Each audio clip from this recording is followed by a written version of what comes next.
नमस्कार, आइएसटी टिचअपमा हजुरहरूलाई स्वागत छ।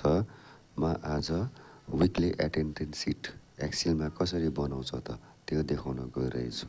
कृपया ध्यान दिएर हेरिदिनु होला अनि हजुरहरूले पनि प्र्याक्टिस गरेर आफ्नो रिजल्ट निकालेर आफ्नो काम बनाउनु होला।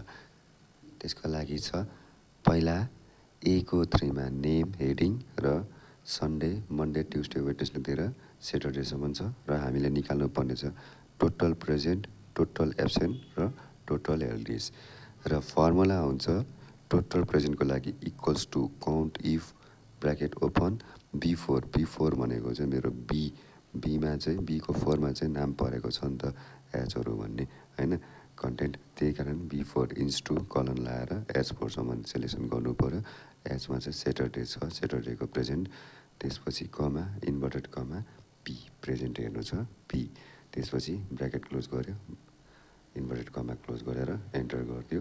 त्यो गरेपछि टोटल प्रेजेन्ट आउँछ अनि डबल क्लिक गरिदिनुहोस्, अटोमेटिकली फिल्यान्डरले यो भरिने काम गर्छ अरू पनि। र टोटल ए को लागि टोटल एब्सेन्ट पनि सेम त्यही फर्मुला हो अनि पी को जग्गामा ए र टोटल एच को लागि सेम फर्मुला र ए र पी को जग्गामा एच हुन्छ।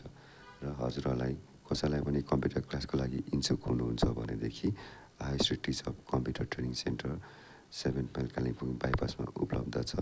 हजुरहरू अनलाइन अफलाइनको माध्यमबाट कोर्स गरेर राम्रोसँगले कोर्स गरेर आइओसी सर्टिफिकेट जुन चाहिँ मान्यता वर्ल्डभरि नै मान्यता हुने सर्टिफिकेट हजुरहरूले प्राप्त गर्नु सक्नुहुनेछ र अनलाइन अफलाइनको माध्यमबाट पनि हजुरहरूले कोर्स लिन सक्नुहुनेछ।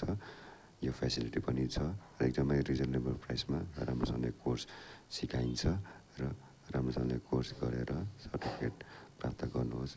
र एडमिसनको लागि छ IST teach up computer training centre Kalimpong 7 mile bypass. धन्यवाद।